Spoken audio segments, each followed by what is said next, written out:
தமிழா பார்வையாளர்களுக்கு வணக்கம். சென்னை மாநகராட்சி 300 ரூபாய் வரி போட்ட அந்த வீட்டுக்கு 10,000 ரூபாய் வரியாக போட்டிருக்கிறது என்று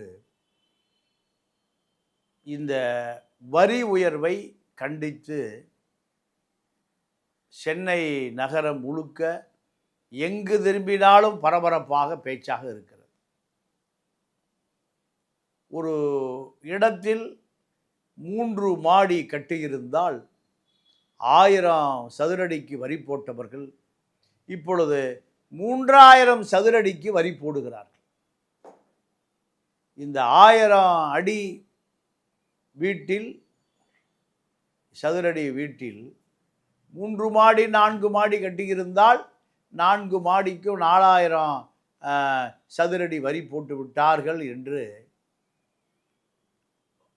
14.5 லட்சம் வரி கட்டுவோர் இந்த அரசுக்கு எதிராக திரும்பி இருக்கிறார்கள். அரசுக்கு எதிராக என்றால் அரசு அதிகாரிகளுக்கு எதிராக. ராபிக் ராமசாமி அவர்கள் உயிரோடு இருந்த பொழுது 1 லட்சத்துக்கும் மேற்பட்ட கட்டிடங்கள்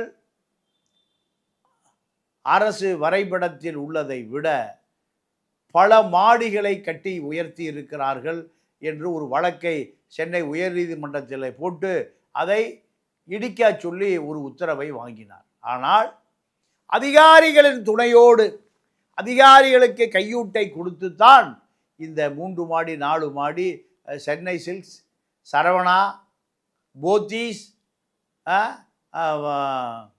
இப்படி பல தொழில் நிறுவனங்கள், பல கட்டுமான நிறுவனங்கள் அத்தனை பேரும் சட்டவிரோதமாக கட்டுவதற்கு இந்த மாநகராட்சி அதிகாரிகள் தான் உடந்தை. சென்னை எங்கு திரும்பினாலும் சட்டவிரோத குடியிருப்பு தான், சட்டவிரோத கட்டுமான நிறுவனங்கள் தான். இவை அத்தனையும் மாநகராட்சி அதிகாரிகளின் பல கோடி ரூபாய் லஞ்ச லாபம் ஊழல் பணம் தான் அங்கு முடங்கி கிடக்கிறது. இவர்கள் வைப்பது தான் சட்டம்.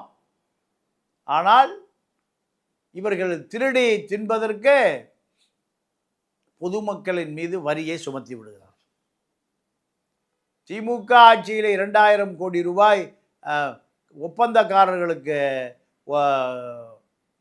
ஒப்பந்தத்தை கொடுத்துவிட்டு 20-25% 500 கோடி ரூபாயை வாங்கி கொண்டு நேரு கிளம்பி போய்விட்டார்.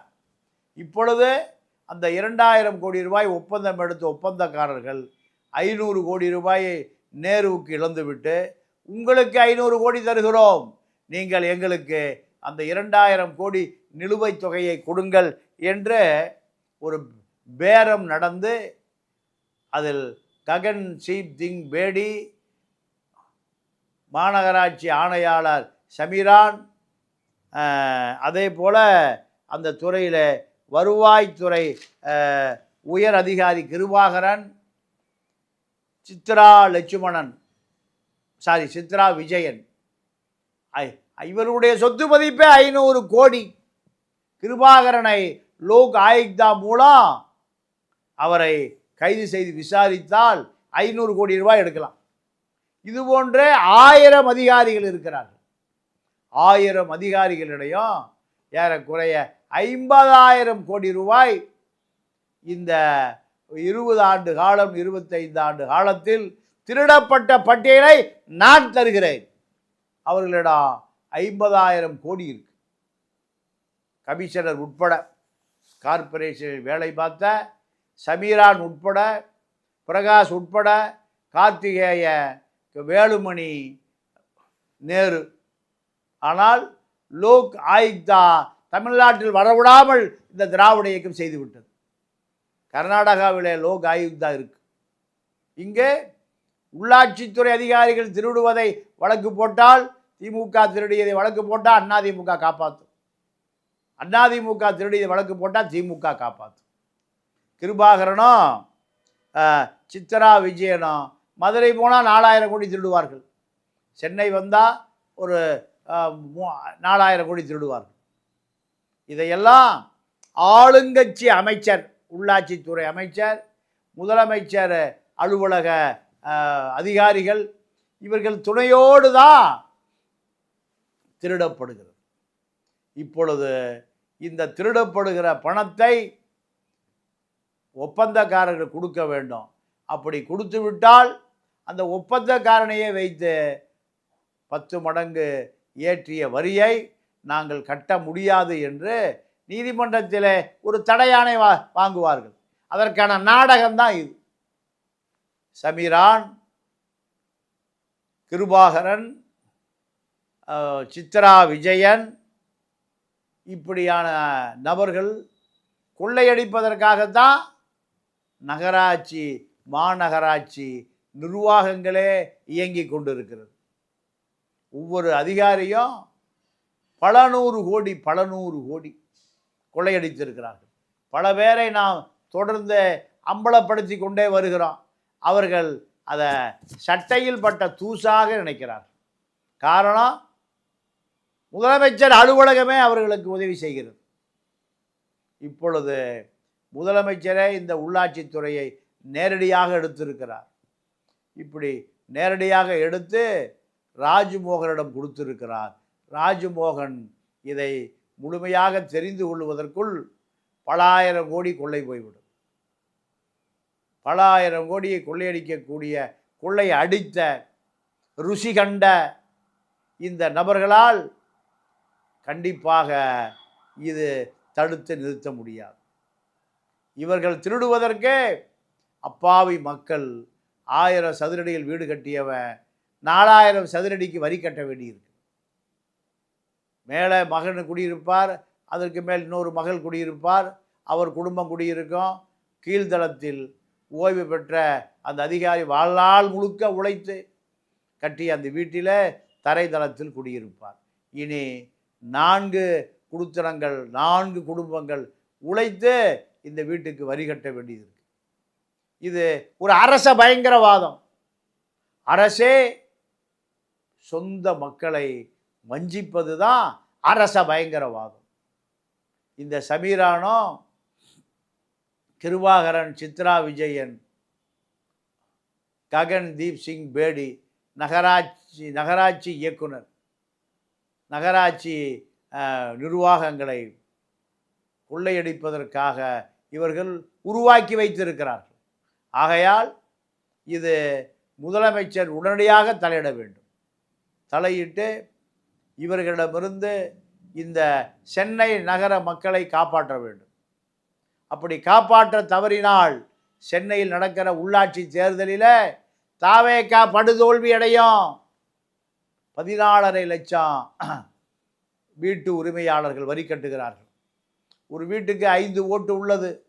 14.5 × 5 ஏறக்குறைய 75 லட்சம் வாக்குகள் தாவேகாவுக்கு எதிராக போகும்.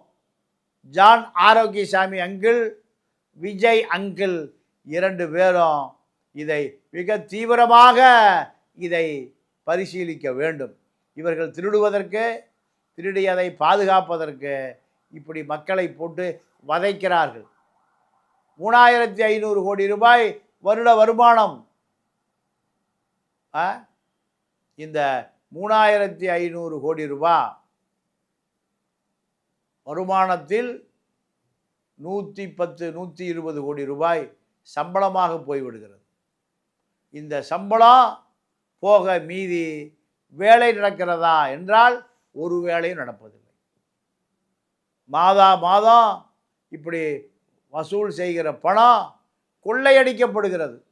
ஒப்பந்தக்காரனோடு அதிகாரிகளும் கூட்டு சேர்ந்து பெரும் கொள்ளை, பகல் கொள்ளை நடக்கிறது. இதை கண்டிப்பதற்கு இங்கே இவர்களை லோக் ஆயுக்தா மூலம் இவர்களை சிறைப்படுத்த முடியும், இவர்களை சிறையிலே அடைக்க முடியும். ஆனால் ஒழிக்கப்பட வேண்டிய 2 திராவிட அரசுகளும் இந்த லோக் ஆயுக்தாவை கொண்டு வருவதில்லை. எடப்பாடிக்கு நெருக்கமான வேலுமணி, ஸ்டாலினுக்கு நெருக்கமான நேரு உள்ளாட்சித்துறையை கேட்டு வாங்கி படபடப்பாக வாங்குவார்கள். பல ஆயிரம் கோடி அப்படியே திருடிக் கொள்வது. மக்கள் கட்டுகிற வரிப்பணம் இவர்களுடைய சொந்த கணக்குக்கு போய்விடுகிறது. பல ஆயிரம் கோடிகளை லட்சம் கோடிகளை திருடிய வேலுமணி நெஞ்சை நிமிர்த்தி கொண்டு வருகிறார். திருடி கொண்டு போகிறவனெல்லாம், மக்கள் சொத்தை கொள்ளையடிப்பவனெல்லாம் நெஞ்சை நிமிர்த்தி கொண்டு வருகிறான். எந்த கூச்ச நாச்சம் மக்கள் கேட்க மாட்டான். மக்கள் தட்டி கேட்கவே மாட்டார்கள். சூடு இல்லை, சொரணை இல்லை, உப்பு இல்லை, ஒன்று இல்லை இந்த மக்களுக்கு. ஆகையால் இவர்கள் தங்கள் பக்கம் வரவே மாட்டான், கோபப்படவே மாட்டான். கோபம் என்றால் இவனுக்கு என்னன்னே தெரியாது. மலையாளிக்கு கோபம் வரும், ஆந்திராக்காரனுக்கு கோபம் வரும், கன்னடத்து மக்களுக்கு கோபம் வரும். அரசு மக்கள் சொத்தை கொள்ளையடிப்பவனை விடமாட்டார்கள். ஆனால் இங்கு அப்படி அடிப்பதற்கு தான் இங்கே போட்டி, பதவி போட்டி, அதிகார போட்டி. அதிகாரி ஒரு பக்கம் கொள்ளையடிப்பான், அரசியல்வாதி ஒரு பக்கம் கொள்ளையடிப்பான். இரண்டு பேரும் கொள்ளையடிப்பதற்கு தான் இந்த அரசு இயங்குகிறது. பெரியார் சொல்லுவார், பாப்பாம் பொறுக்கி திங்க கோயில், அதிகாரி பொறுக்கி திங்க அரசாங்கம், அரசியல்வாதி பொறுக்கி திங்க அரசியல். இப்படி தந்தை பெரியார் சொல்லுவார். ஆனால் இப்போ இவர்களெல்லாம் பொறுக்கி திங்க மக்கள் படும் பாடு பெரும் பாடு. ஆகையால் இந்த லோக் ஆயுக்தா கொண்டு வரப்பட்டால் இதற்கு ஒரு தீர்வு உண்டு. தீர்வு வருமா இல்லது இந்த மக்களுக்கு விடிவு கிடைக்குமா என்றால், சமீரானாலும் ககன்தீப் சிங் பேடியாலும் கிருபாகரனாலும் சித்ரா விஜயனாலும் எந்த விமோச்சனமும் இந்த மக்களுக்கு கிடைக்கப் போவதில்லை. ஆகையால் இவர்களே வரியை உயர்த்துவார்கள், அதன் பிறகு வரி உயர்த்தக்கூடாது என்று இவர்களே நீதிமன்றத்திற்கு சென்று பினாமியாக அதுக்கு ஒரு தடையை ஆணையை வாங்கி அது நிறுத்தப்படுமா அல்லது வசூலிக்கப்படுமா என்பதை போக போகத்தான் நாம் பார்க்க முடியும். தமிழ்நாட்டை பொறுத்தவரை அதிகாரிகள் தரப்பு அரசியல்வாதிகளோடு கூட்டி சேர்ந்து எப்படியாவது திருடி கொண்டு போக வேண்டும், எப்படியாவது மக்கள் சொத்தை கொள்ளையடிக்க வேண்டும் என்றுதான் விரும்புகிறார்கள். அடுத்தபடியாக செந்தில் பாலாஜி பாஜகவுக்கு போகிறார். திமுக கை விட்டு விட்டது. காரணம், இந்த வழக்கில் தான் தப்பிப்பதற்கு தான் படுகிற பாட்டை திமுக ரசிக்கவே இல்லை, திமுக அதை கண்டுகொள்ளவே இல்லை. சபரீசன் அதை தன்னை மறந்தும் பார்க்க மறுக்கிறார். சின்னவரிடம் உள்ள சில கைத்தடிகள் இதுதான் நேரம் என்று நேரு உட்பட பல பேர் தன்னை திமுகவுக்கு கெட்ட பேரே செந்தில் பாலாஜியால் தான். ஆதலால் செந்தில் பாலாஜியை வெளியே அனுப்பிவிடுங்கள், செந்தில் பாலாஜி நமக்கு பயன்பட மாட்டார். எப்படி 2G ராஜாவால் திமுகவுக்கு கெட்ட பெயரோ, செந்தில் பாலாஜியால் மாநில அரசில் பெரும் கெட்ட பெயர். ஆகையால் இவரை சிறிது காலம் ஒதுங்கி இருக்க சொல்லுங்கள் என்று நேரு இடத்திற்கு செந்தில் பாலாஜி வந்து விடுவார் என்று பயந்த நேரு செந்தில் பாலாஜியை இதுதான் சமயம் என்று தக்க சமயத்தில் செந்தில் பாலாஜியை பாஜகவுக்கு விரட்டுகிற வேலையை சரியாக செய்துவிட்டார். மனமுடைந்த செந்தில் பாலாஜியும் அவர் தம்பி அசோக்கும் நயினார் வழியாக நாங்கள் பாஜகவுக்கு வருகிறோம், எங்களுக்கு ஒரு பெரிய பதவி கொடுப்பதாக இருந்தால் சேலம் முழுக்க திமுகவை அழித்து பாஜக கொடியை பறக்க விடுகிறோம் என்று அமித்ஷாவுக்கு பாஜக கொடியை பறக்க தூது விட்டு இருக்கிறார் செந்தில் பாலாஜி. செந்தில் பாலாஜி வழக்குகள் அது காலை சுற்றிய பாம்பு. தண்டனை கிடைத்தால் செந்தில் பாலாஜி வெளியே வர பல வருடம் ஆகிவிடும். அதோடு செந்தில் பாலாஜியை மக்கள் மறந்து விடுவார்கள். 471 நாள் தலைமைச் செயலகத்தில் அவருடைய அறை காத்திருந்தது. இனி காத்திருக்குமா என்றால் கதவை மூடி விடுவார்கள். திமுக அரசியலில் செந்தில் பாலாஜி இனிமே தலையெடுக்க முடியாது, சின்னவரிடம் நெருங்க முடியாது. மாப்பிள்ளையுடைய அரசியல் ஓய்வுக்கு போய்விட்டது. ஆகையால் பாஜகவில் இணைவதை தவிர வேறு வழி இல்லை என்ற முடிவுக்கு வந்த செந்தில் பாலாஜியை நினைத்தாலும் செந்தில் பாலாஜியை காப்பாற்ற முடியாத நிலைக்கு போய்விட்டார். தமிழர்களே, தமிழ் தேசிய அரசியலை கற்றுக்கொள்ளுங்கள். தமிழர்களுக்கான அரசியல், தமிழனை மீட்டெடுக்கக்கூடிய அரசியல் தமிழ் தேசிய அரசியல்தான். தியாகமும் வீரமும் கொண்ட இளைஞர்கள் 234 தொகுதிகளிலும் நிருபர்கள் தேவைப்படுகிறார்கள். தொடர்பு கொள்ளுங்கள். நன்றி, வணக்கம்.